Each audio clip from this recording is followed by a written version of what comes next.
Good morning student. देखिए, geography में जो पिछला जो वीडियो था उसमें बायोटिक और नॉन बायोटिक रिसोर्सेज के बारे में पढ़ रहे थे। उसमें कुछ टॉपिक्स अपन ने पढ़ लिए थे। नेक्स्ट अपना इसका टॉपिक है प्रमुख पालतू पशुओं के बारे में बात करेंगे। देखिए, भारत में कई कारणों से पशु संपदा में पशुओं की संख्या में लगातार पशुओं की संख्या लगातार घट रही है।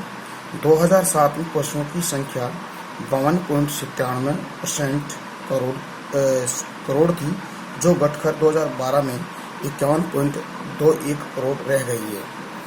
जिसमें हम प्रमुख पशुओं की बात अपन करते हैं। जैसे गाय और बैल की अगर बात करें तो जो मानव जीवन से ही गाय बैल को धार्मिक कार्यों में महत्व देते हुए पाला जा रहा है। वैज्ञानिकों का मानना है कि भारतीय नस्ल की गायों का दूध सर्वश्रेष्ठ एवं A2 वर्ग का होता है। भारत का विश्व में गाय बैल पालने में ब्राज़ील के बाद द्वितीय स्थान आता है। यानी कि जो गाय और जो बैल पालने में भारत का जो द्वितीय स्थान आता है और पहला स्थान ब्राज़ील का आता है, जिसकी संख्या लगभग 19.09 करोड़ है।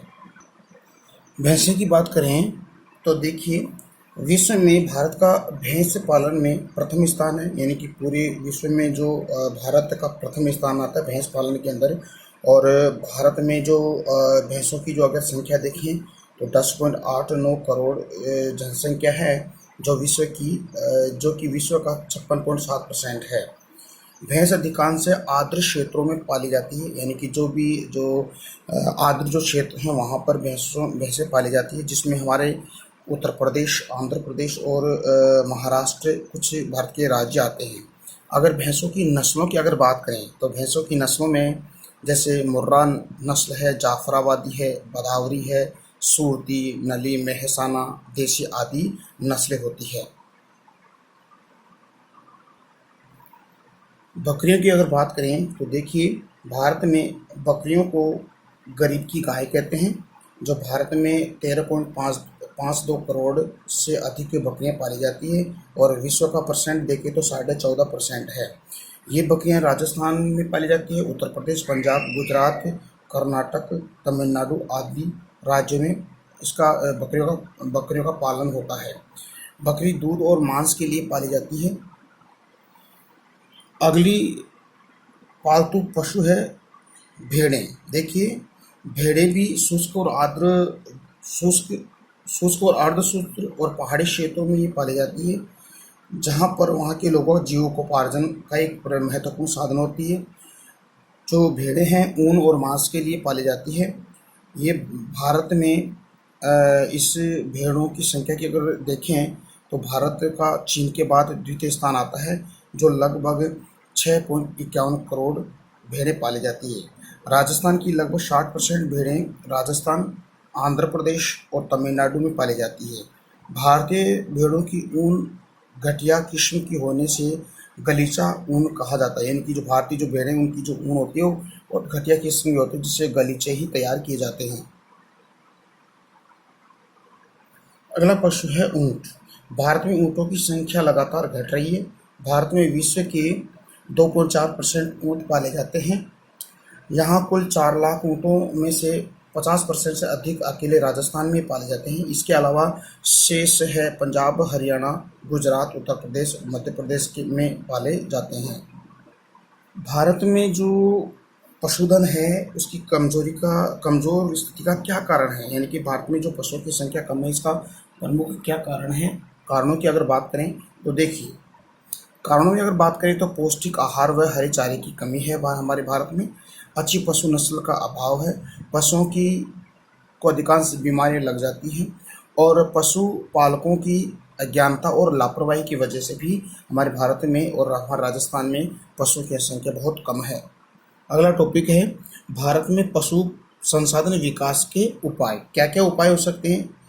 देखिए, फर्स्ट है इसमें पशुओं को पौष्टिक आहार देने के लिए अच्छे चारागाहों का विकास करना चाहिए।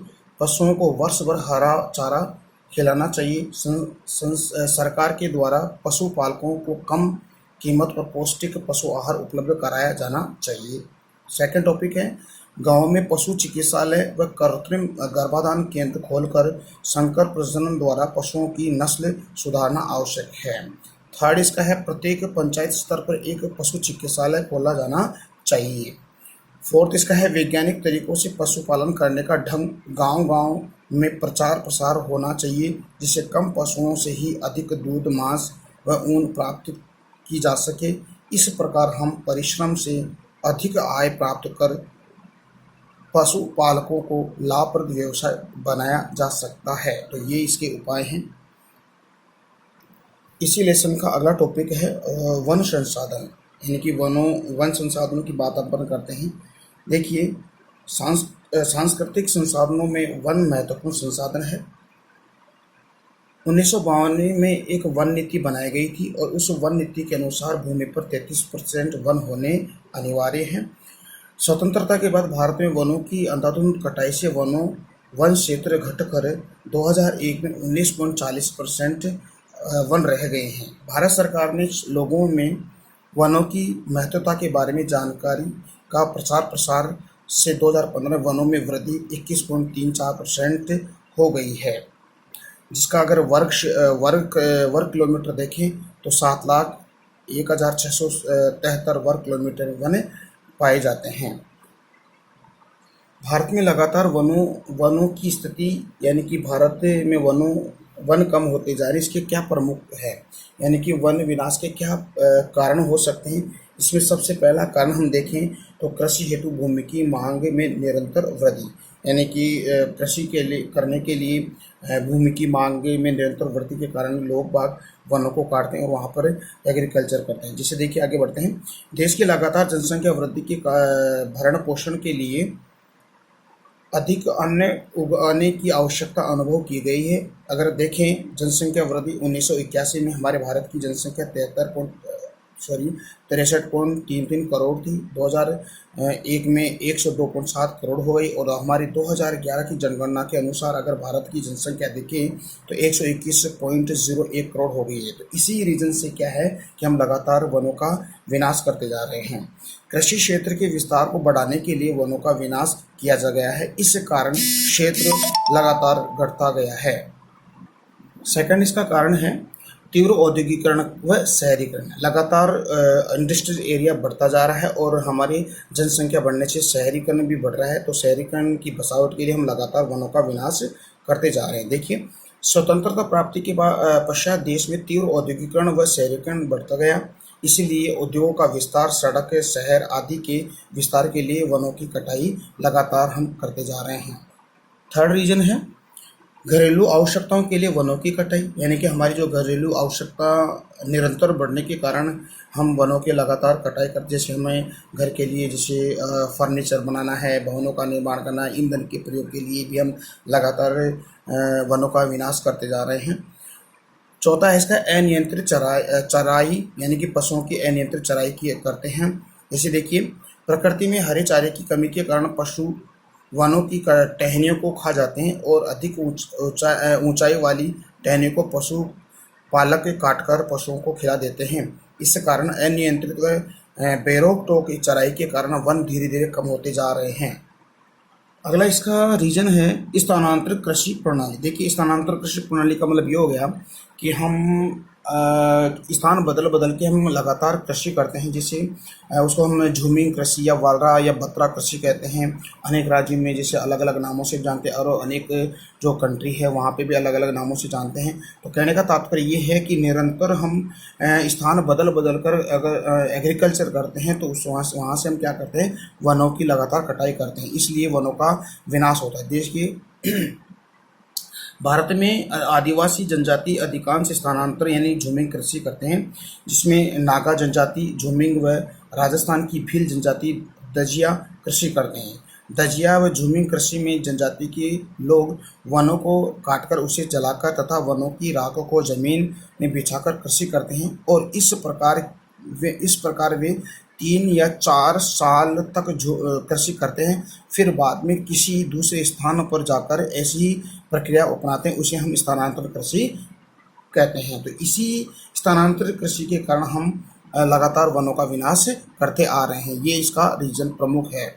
अगला इसका टॉपिक है भारत में वनों का वितरण, यानी कि इसका जो वनों का वितरण भारत में कहाँ कहाँ है। तो वेरी वेरी इंपॉर्टेंट है ये, इस यहाँ से क्वेश्चन आने के बहुत ज़्यादा चांसेस रहते हैं।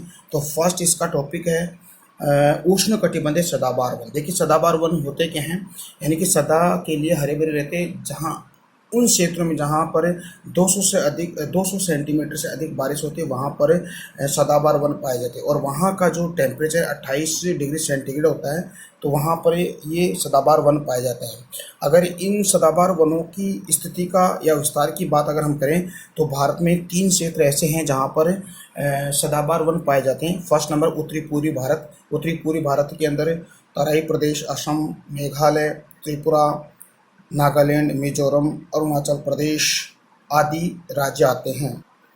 दूसरा क्षेत्र है पश्चिमी घाट। पश्चिमी घाट की अगर बात करते हैं तो देखिए पश्चिमी घाट पश्चिमी ढाल यानी कि महाराष्ट्र से लेकर केरल तक का ये क्षेत्र आता है। यहाँ पर भी 200 सेंटीमीटर से अधिक बारिश होती है, तो यहाँ पर भी सदाबहार वन पाए जाते हैं। और हमारा एक यूनियन टेरिटरी है और अंडमान निकोबार द्वीप समूह में भी सदाबहार वन पाए जाते हैं। इस प्रकार के वनों की लकड़ी बहुत कठोर और काली होती है। वृक्षों की जो लंबाई है वो 40 से 60 मीटर तक होती है। इन वृक्षों के अगर नाम देखें, इन मुख्य वृक्ष देखें तो नाम देखें तो वृक्षों के हैं जैसे लोहे कास्ट है, महोगनी है, गटापारचा है, इबोनी है, तून है, नारियल है, ताड़ है, रबर है, सिनकोना, बांस, साल, जंगली आम, गुजरन, तुलसर, बैंत, चपलास, आबनूस, रोजवुड, रबड़ आदि यहाँ पर इस प्रकार के वन पाए जाते हैं। अगर उष्णकटिबंधीय सदाबहार वनों की सर्वाधिक देखें तो केरल में सर्वाधिक वन पाए जाते हैं। दूसरा प्रकार है मानसूनी या पतझड़ी या पर्णपाती वन। देखिए ये जो वन है एक नियत समय में अपनी पत्तियों को ये क्या करते हैं नीचे गिरा देते हैं।